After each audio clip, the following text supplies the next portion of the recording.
I don't think anyone should ever be afraid to ask for help. One of the things that I realized early on is you have to have some key relationships.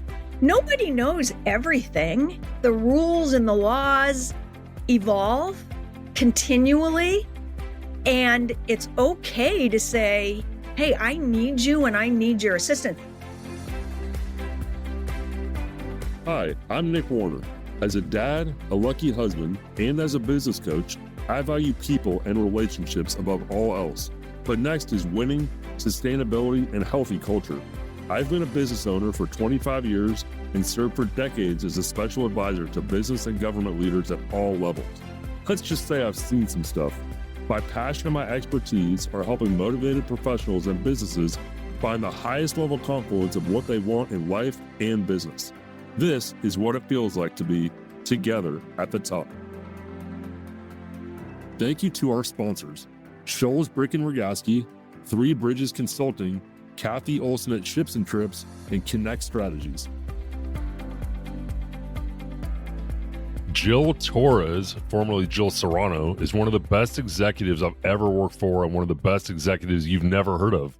Jill held the distinction for many years as the top-ranking non-cop female in a public safety agency. I met Jill when she was the financial manager for the San Diego Sheriff's Office, and then she and I ramped it up even further when she became the CFO of the behemoth Los Angeles County Sheriff's Office, then perhaps the highest-ranking civilian female in all of law enforcement. Right now, Jill is either retired or who knows, in between big, huge jobs. So I wanted to nab her so we could dig in and learn from her.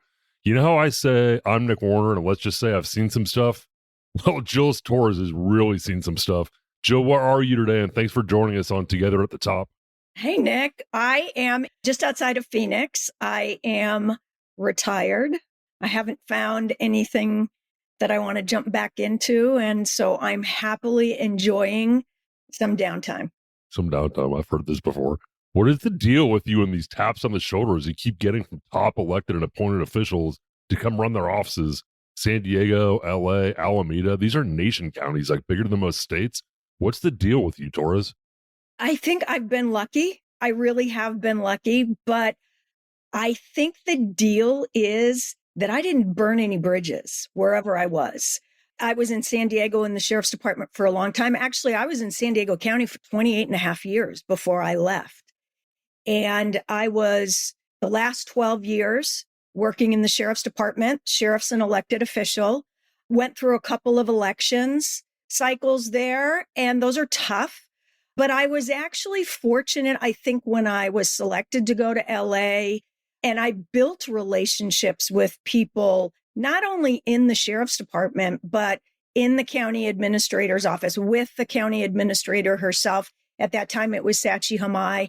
And I was fortunate that when I decided to retire, she referred me to the county administrator in Alameda County because I was going to live there. And so I think just because I built relationships, and I will tell you, Nick, you and I have talked about this 100 times over the years that we've known each other. Relationships matter. Nobody does these jobs alone.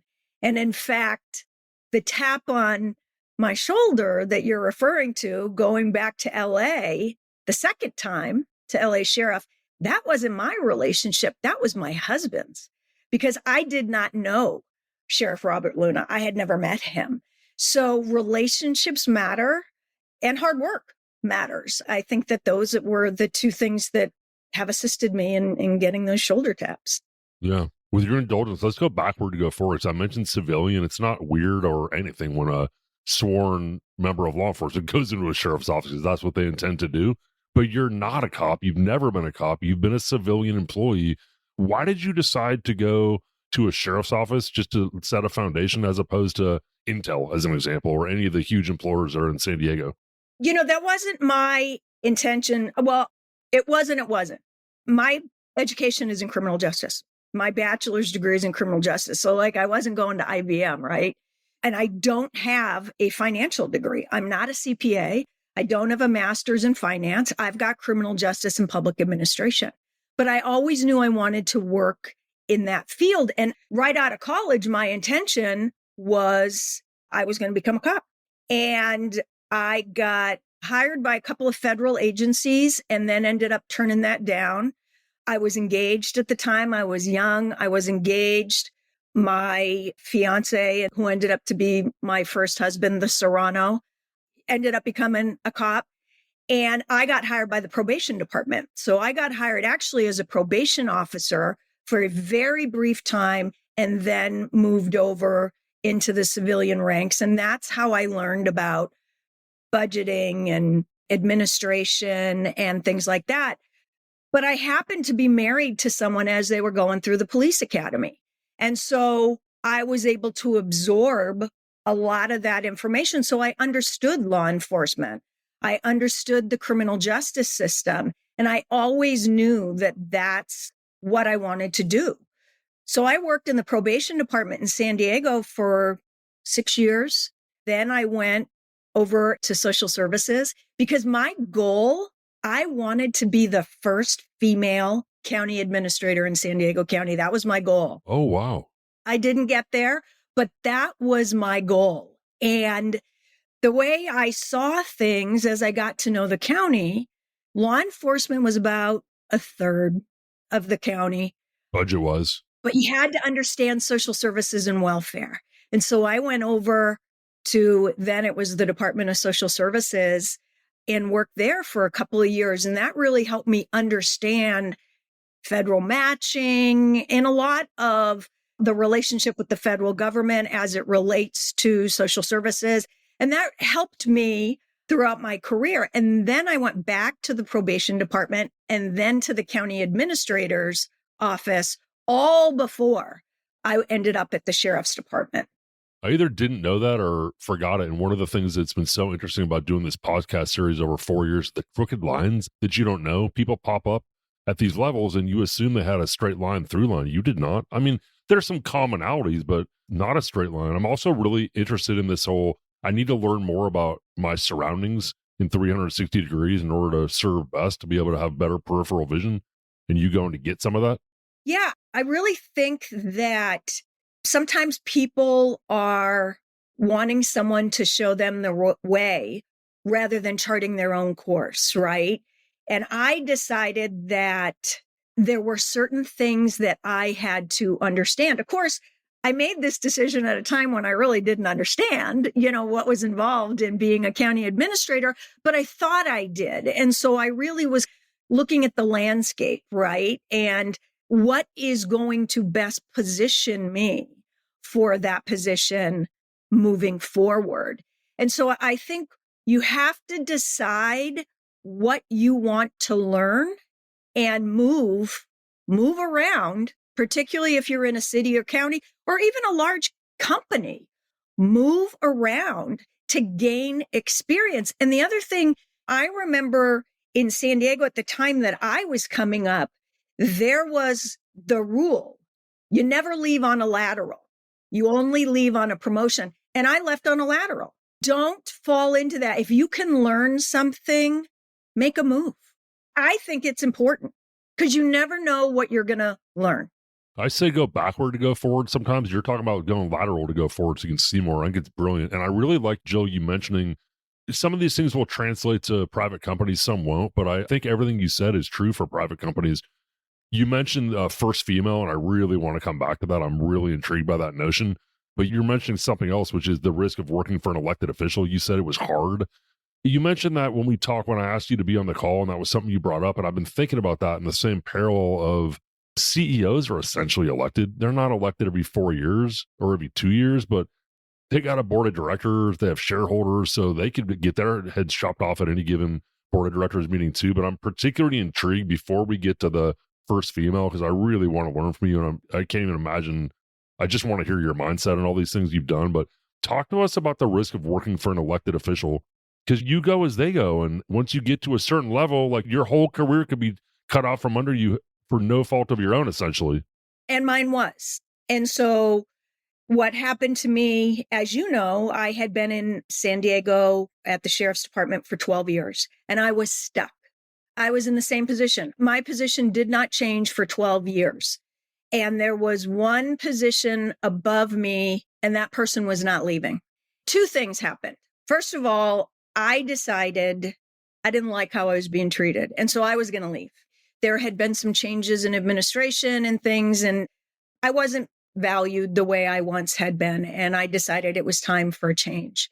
And so I started applying for jobs, and at the same time was contacted by a headhunter about a position in Los Angeles County. And at that time, current LAPD chief Jim McDonnell had just been elected sheriff, and he wanted a civilian assistant sheriff, the assistant sheriff of administration, that would oversee finance and technology and the crime lab and fleet and all of the administrative functions, personnel. And so I applied, and I went through, and I think you and I were talking somewhat through this, the most rigorous hiring process that took probably a year and a half or 16 months. And I ended up getting the job. But by the time I took the position, he was 2 years in, and he was very popular. And if anyone recalls this, this is the 2017 timeline, and the previous sheriff and undersheriff had been convicted of federal crimes and were in prison. And so I was going into an agency that was roiled with controversy, full of controversy. And I knew that the sheriff was going to be up for election in less than 2 years.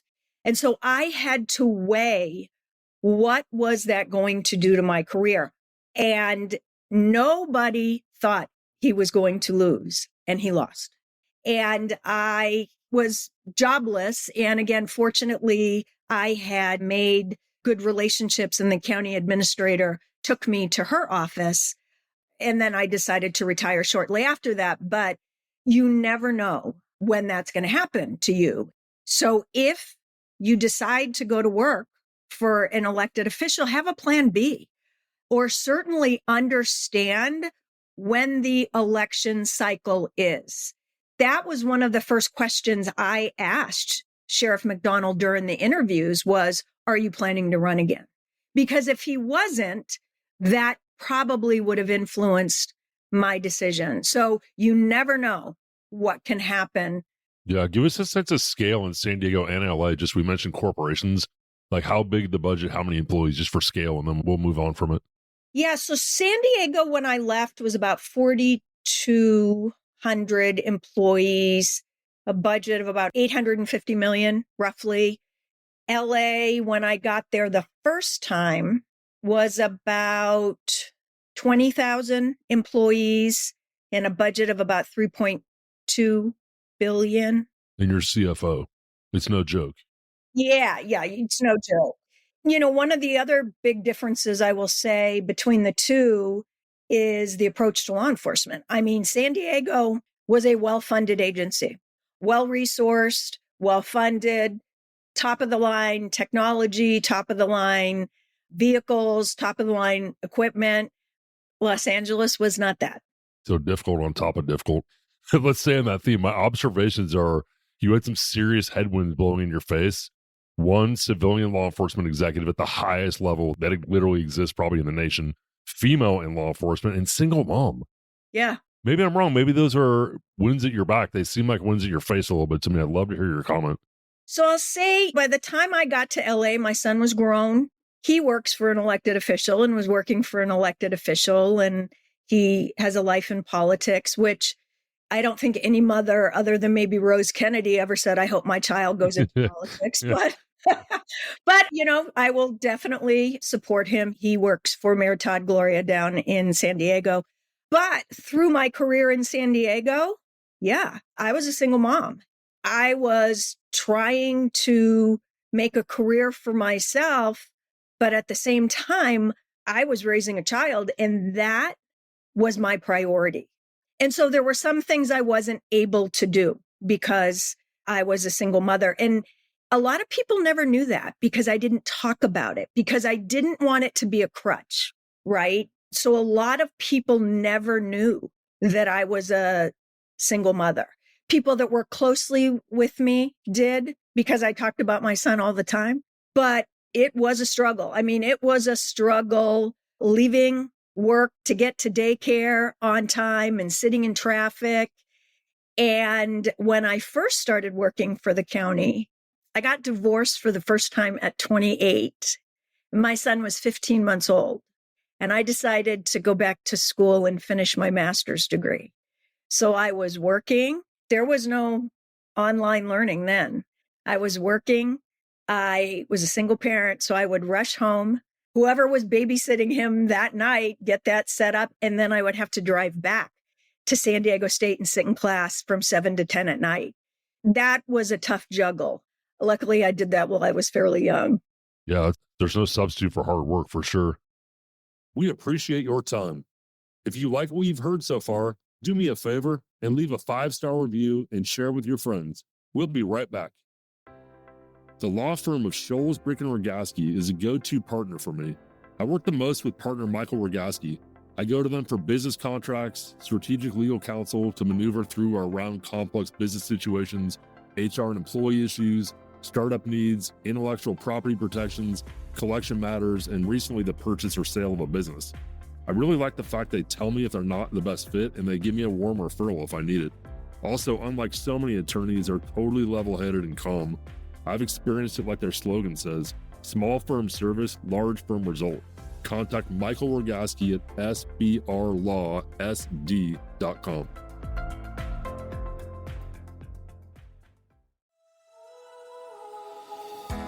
Kathy Olson at Ships and Trips is as creative and as willing a travel partner as you can find. These days, you can plan a lot of trips on your own, but for those trips that require more intricate planning, tons of time, or local contacts and savvy, Kathy's the best. My family and friends have worked with her countless times in every travel country, setting, and season you can think of. Contact Kathy with a C at shipsandtripstravel.com. You talked about they weren't treating you well. I'd like to hear your comment on that. Actually, two things. One is I'm going to baseline it against my daughter. I hope she's all right with that, but she's a junior in college and starting to have like initial, I don't know about interviews, but have some initial conversations. And she had one in particular with a young woman who gave her like 3 hours of her time because I think my daughter piqued her attention. And when she came home, or when we talked about it, she said, great meeting. It was amazing. I'm more interested than I thought. But the young woman I was talking to said, I don't think you can have a family in this career. I think I've kind of given up on that. And the next person she talked to disavowed her of that notion and said, like, that's poppycock. Like, you'll figure it out. You'll figure out a way to do it all. That really made an impact on me. And I'm curious on your thoughts on that. But also, you mentioned they weren't treating you well at San Diego. And I work with all kinds of people who don't get treated well. And you made a move. So I'm curious on your thoughts about these two things. Being able to have a family with, like, I called them headwinds, but that's not even close to strong enough. And then how you as a youngish female professional processed and made a move from they're not treating me well, not from indignancy, but I value myself at a higher level. I'd love to hear your thoughts around that. I felt like I had more to give. So I was being marginalized, and that sometimes happens. In these large organizations, there are alliances that are built over time. And when the change of administrations, and it wasn't the sheriff, it was under the sheriff, these people just weren't wild about me. And that happens over time, where the previous people that were in place, we got along fine. And I had a boss that didn't communicate, basically did not even speak to me. And the organization felt that that was okay. And I didn't. And one thing I will say, the culture in San Diego, and I don't know if it's still this way or not, was that you never sue. You don't sue. That ruins your career. When I got to LA, that's not the culture. Everybody sues.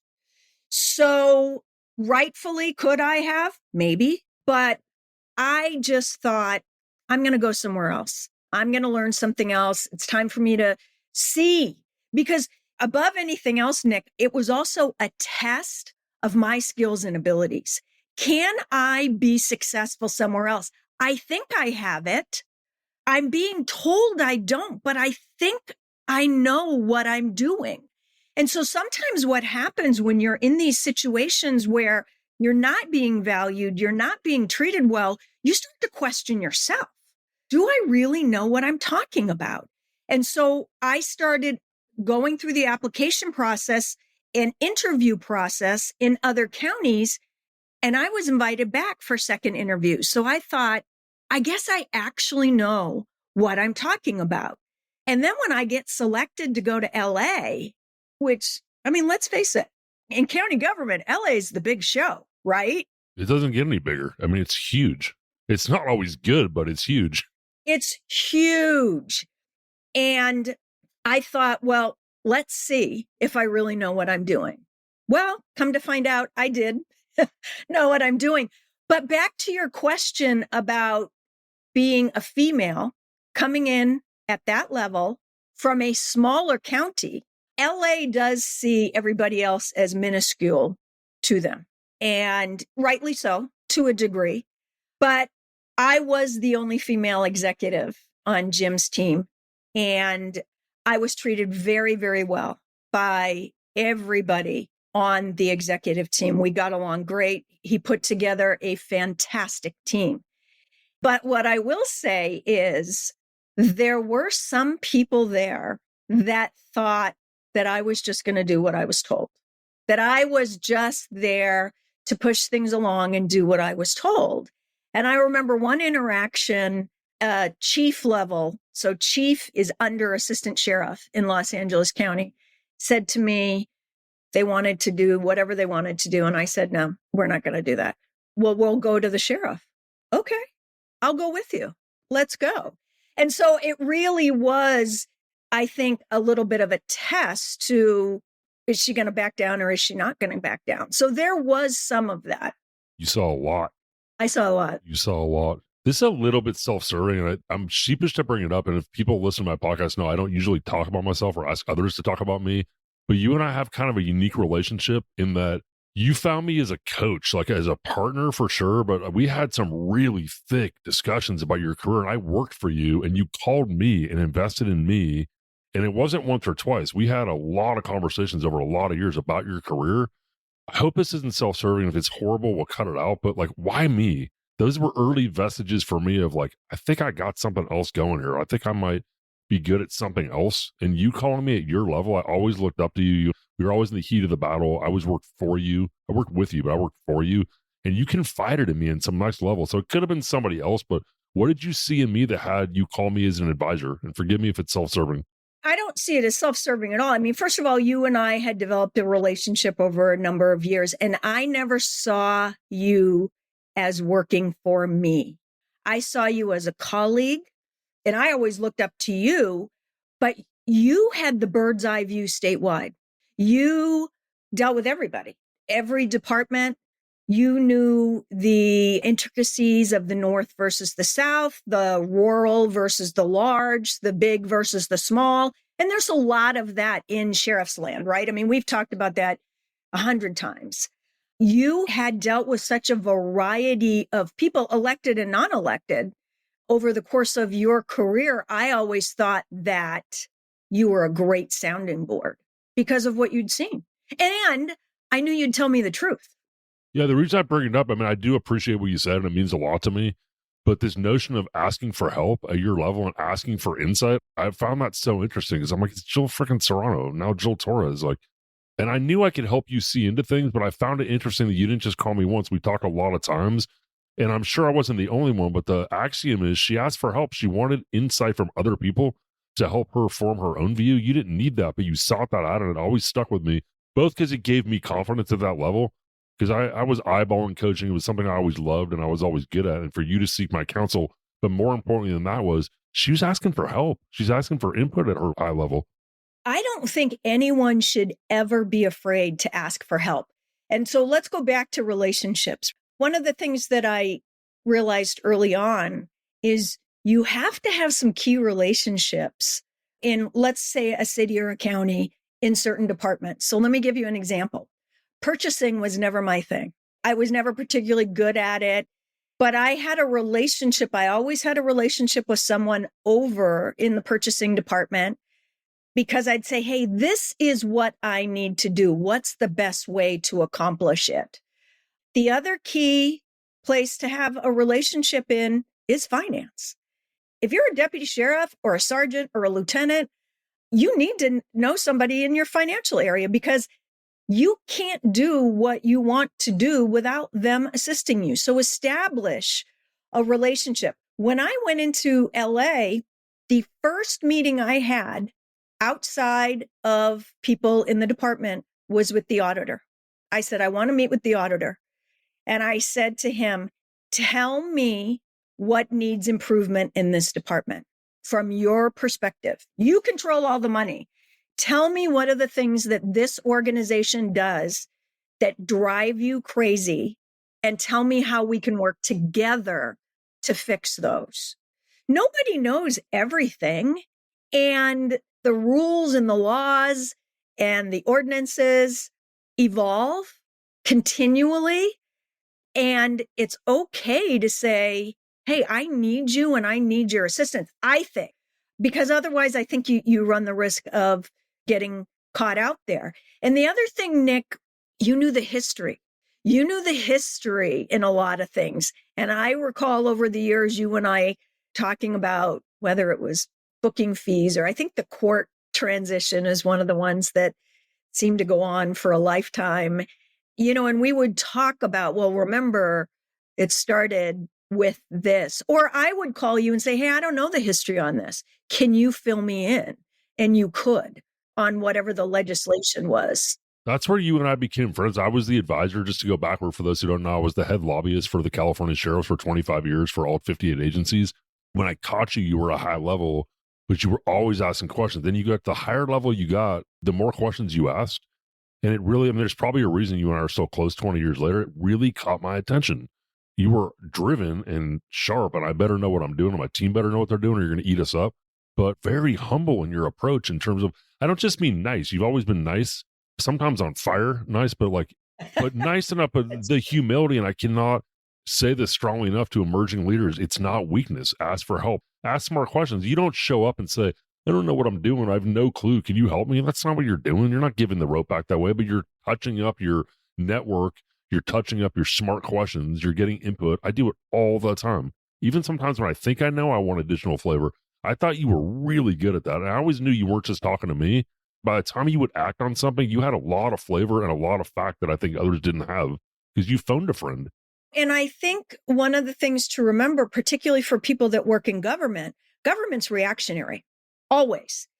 So when you're looking at a procedure, a policy, an ordinance, and you're thinking, this is the stupidest thing, and we all do that, that happens to everybody, go back and find out what the history is, because something happened that caused that rule, procedure, ordinance, whatever, to be put in place. And so I always approached everything almost as a research project. You have to go back and you have to understand the history of how we got here.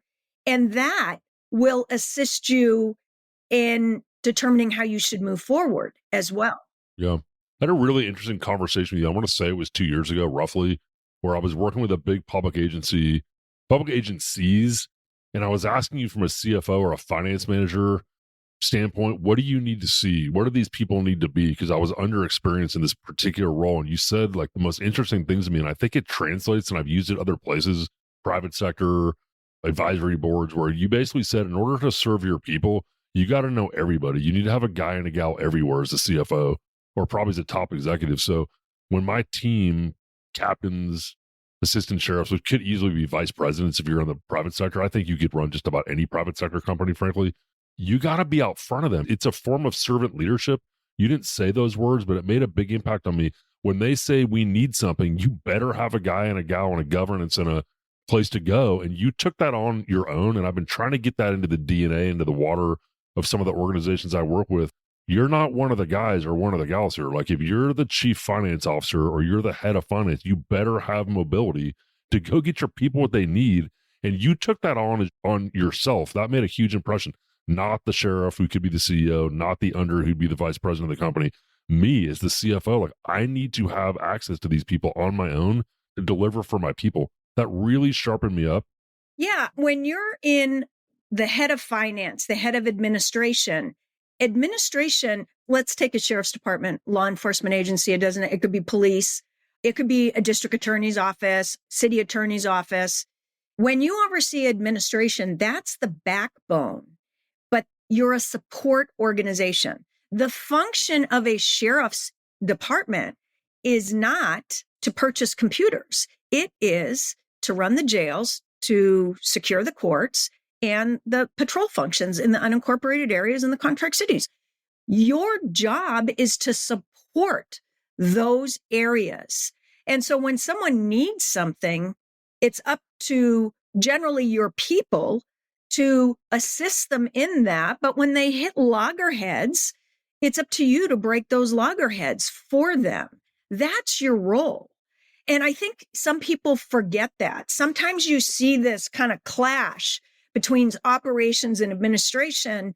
Some of it can be healthy, some of it can be normal, but at the end of the day, you're a support function. And you have to keep that in mind. Your role is to support the operational aspects of the organization, whatever that is. We appreciate your time. If you like what you've heard so far, do me a favor and leave a 5-star review and share with your friends. We'll be right back. Three Bridges Consulting did the video on the recently rebranded NickWarnerConsulting.com. I really love the video because it helps me sell by speaking directly to my prospective clients. Dennis and Sean at Three Bridges Consulting are high-level storytellers for the purpose of helping my prospective coaching clients understand what differentiates me from the pack. A recent new coaching client literally said to me, "You don't need to sell me, Nick. Your video sold me. I understand what you do and how you'd work with me as a client." That is a true story. You know I love that. Contact 3BC at threebridgesconsulting.co.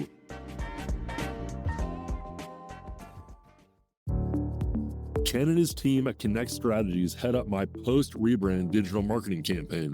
I'm moving up the rankings for business coaches and consultants quickly. Connect is 20 years in the business, and I feel like they're really focused on my account. I refer business coaching clients to Connect too, and I get really good reports on result, professionalism, and drive. Thank you, Connect.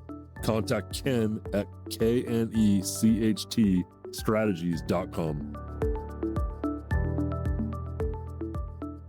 Tell me about vendors. When I talk about vendors, that's a term we use in the public sector. These are private companies that support government. And I've heard weird things. I've had like almost fights with, I remember when I was a lobbyist with Department of Justice, like, "Oh, you're calling for your private sector client Motorola." And I was like, "Hey, can I ask you a favor? Tell me who built your computer. Are you armed right now? Who made your car?" I'm like, "Why are you acting like you don't work with the private sector? You work with the private sector everywhere. It's partnership."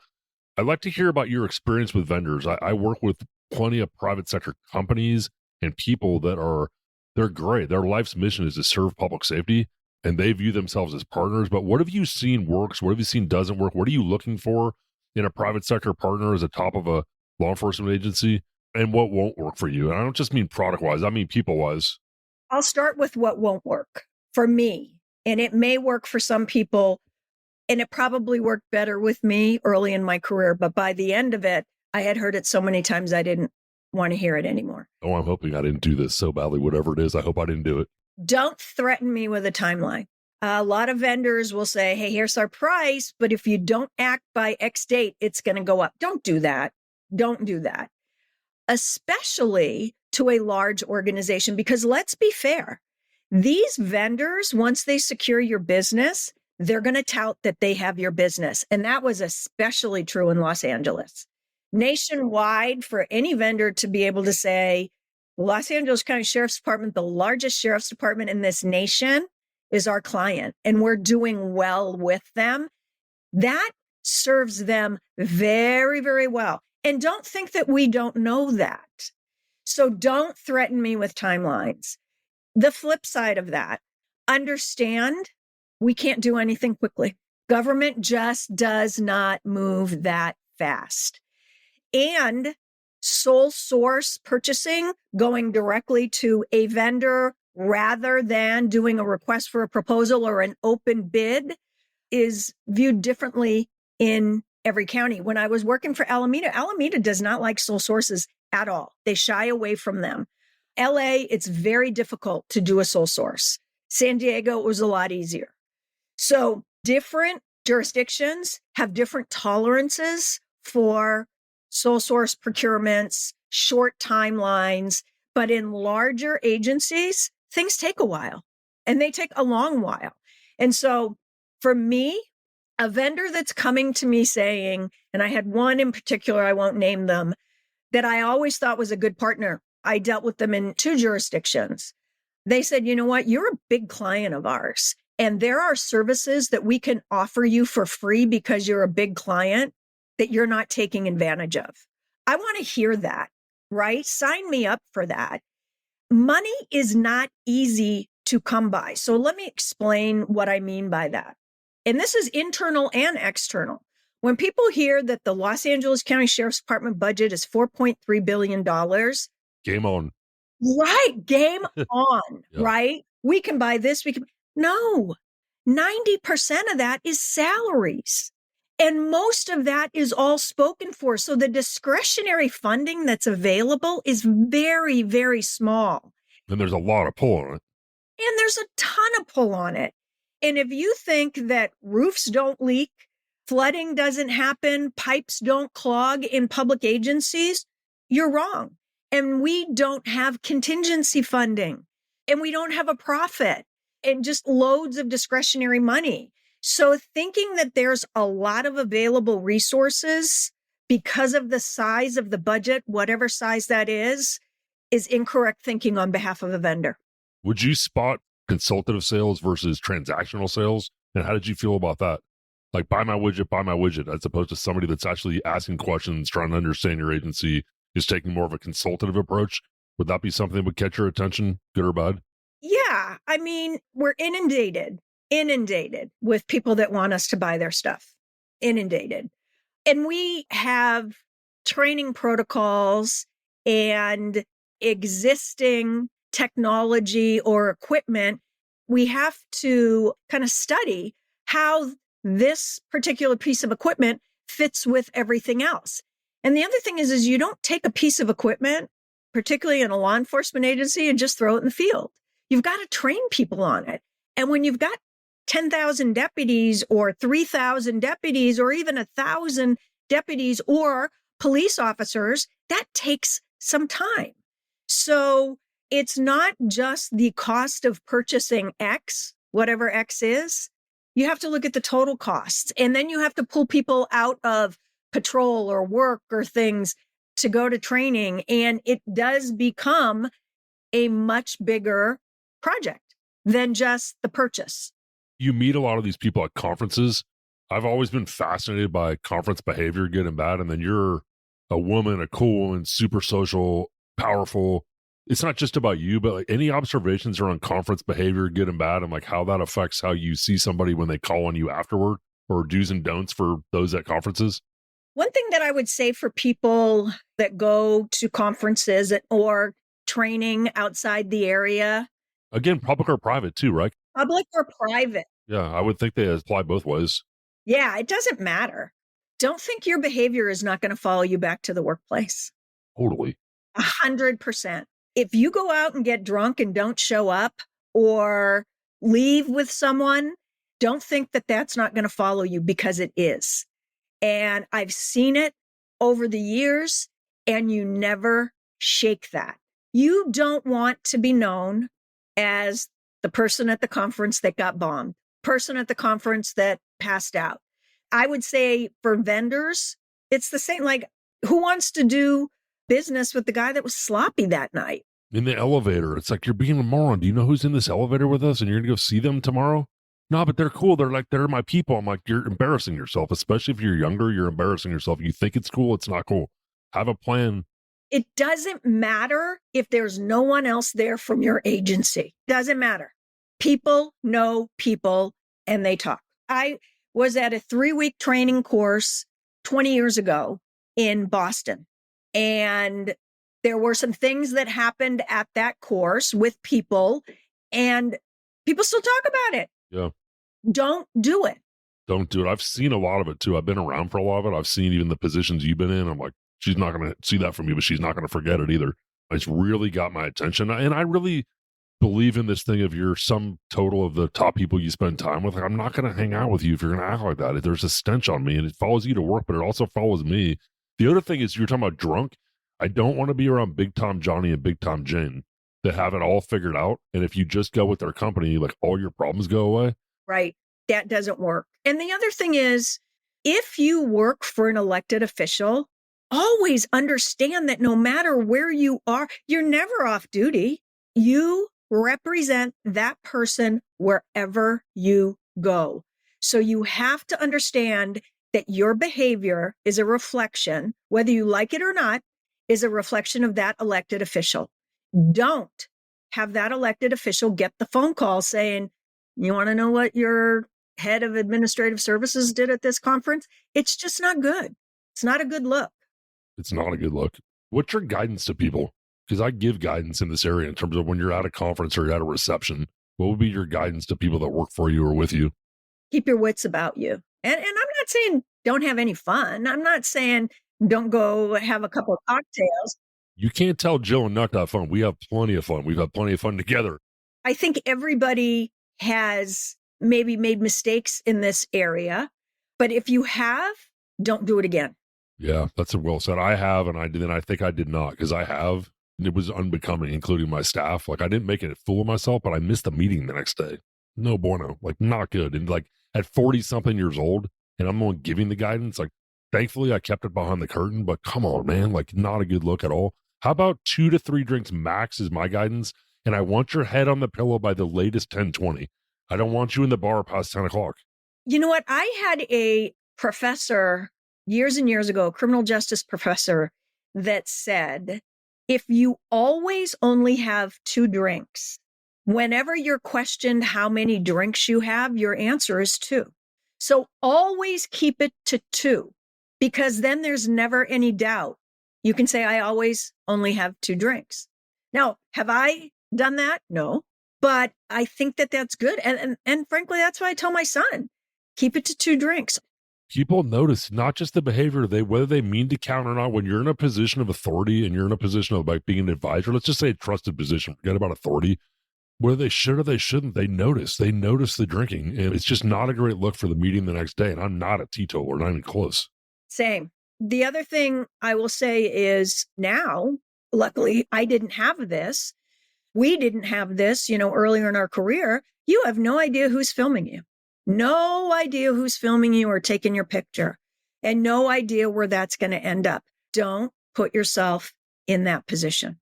Yeah, agreed. Let's close on this chapter and I will get to the 4th quarter. You mentioned family. You mentioned your son, Nick Serrano, who's not lost on me. He's an emerging leader. You said it one time to me and it definitely stuck with me because turns out I interview emerging leaders on my call. But also you mentioned Jill Torres, who got you connected with the sheriff. But I'm curious, just comment on the role of family in your career and even now. I mentioned that I was a single mom raising my son, and I would say to any single moms out there or single dads, put your family first. There were times when, I know one example, I was asked at one point to teach at San Diego State, and I couldn't because my son was too young. I couldn't leave him alone. I couldn't arrange daycare. It just wasn't going to work out. And so sometimes you have to take a pass at things. Sometimes I've had to take a pass at a promotion because it was going to be too much. Don't you say no to the right things so you can say yes to the right things? I believe so. I have no regrets of putting the raising of my son first. And that meant I stayed single because sometimes I felt, I mentioned I got divorced the first time when I was 28. I didn't get married again until I was 57. And part of that was I couldn't get pulled in too many different directions. I had work, I had my son. If I'm trying to deal with a relationship at the same time, there was nothing left for me, right? I was getting pulled too many different directions. And I made the choice to stay single, and I was fine with it. When I look back, do I have any regrets? Not one. I never regretted putting my son first, making sure he got his education, supporting him in the choices that he's made. I never regret that. I never will regret that.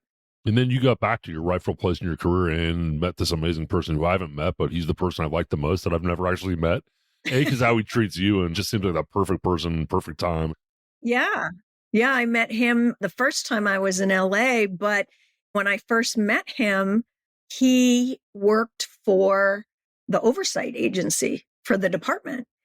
and the inspector general's office. And we had a conversation. I said, hey, you're a really nice guy, but Sorry. nothing can happen between us when you work for the inspector general. And he eventually ended up getting another job. And that's when we started dating. I mean, because that would just be too messy. And that kind of goes back to, here I am, the new female executive, and I'm going to start dating someone from the inspector general's. Like, bad look, right? Don't do that to yourself. Don't be that person. And, that leads to another thing. And I think we've talked about this over the years, dating in the office. Dating in the office is a thing, right? Especially in public safety, it's a thing. Especially in public safety. One, if you can avoid it, avoid it. And I had someone tell me when I decided to go to the sheriff's department in San Diego from the county executive's office that said to me, if you're going to do it once and only once. And I did. And when that ended, don't do it again. Because again, you can't be that person that is continually dating around the organization. It's not going to help you. I know a lot of people think it's not that big of a deal. I should be able to do whatever I want. It's not going to help, because when things go bad and 60 to 70% of the relationships end, it just makes it more difficult. So keep it out of the workplace. Yeah, I appreciate that guidance for sure. You up for some quick fire questions? Sure. All right, this has been so fun. I'm like, come on, clock, stop. I want to keep in this conversation. It's so much fun. What's been the most influential mistake you've made or lesson you've learned in your career, Jill? The biggest mistake I ever made during a budget reduction when I was in the county executive's office in San Diego, I cut the public defender's budget rather than the DA and the sheriff. And what I didn't realize was the impact that was going to have on the jail population. And so the population in the jail went up, and rather than looking at the full balance of the system, I looked at the elected officials first and tried to keep peace with them rather than keep balance in the system. Wow, that's a really poignant example. Super interesting. What's one standout quality you look for in a member of your team? That they have knowledge of something that I don't. And the second one is that they're not a yes person, that they will tell me when I'm wrong. So good. I love that first one. Like, simplicity scales. I mean, in some ways that scales beautifully. I mean, you already know what you know. Yeah. And I always tried to surround myself with people that had expertise in areas that I didn't, because that's how you have a well-rounded team. What's the best piece of advice you've ever been given? Don't burn any bridges. You mentioned that at the fore. Say a little more about that. I can't say that I did that 100% of the time. I mean, you said I can be a little fiery. In my early days, I was probably a little aggressive. Bring it. Maybe even still. But you never know who's going to be your boss next week. You just don't know. You think that right now you're at a higher level than that person. They're never going to catch up to you. You never know how that's going to work. So don't burn any bridges. And just be nice to people. There's really no reason to be nasty to people. What's the difference between aggressive and nasty? Because you're aggressive, but I've never seen you be nasty or like non-digestible. Like, isn't that a thing when you talk about women, right? Because an aggressive woman often is labeled as nasty. But I think aggressive just is when you dig, and you're trying to get the information that you want, or you have significant conviction in your position. I've been told that I speak with conviction.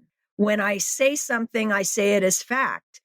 That can come across sometimes as being aggressive in my position. Some of that I believe is interpretation, and I can't study what everybody's interpretation of me is in every meeting. But I would say that if you are continually being told that you're too aggressive, you need to hear that and maybe figure out how you can soften the edges, because it may be that you are off-putting because of your conviction, your delivery. So if you're hearing that over and over, do some self-reflection. And your self-reflection may say, you know what? I don't agree with this. And that's okay. But hear what's being delivered to you. Yeah, really good. What are you excited about going forward, and what should I have asked you that I didn't ask you about? I'm excited about going forward, really spending some more time with my husband. We got married 1 month before COVID hit in 2020. And then we went back to LA in 2022 when I went back to work, when I went to LA the second time. And those were 12, 13, 15-hour days. And I was just spent by the time I got home. So I'm looking forward to spending some more time with him.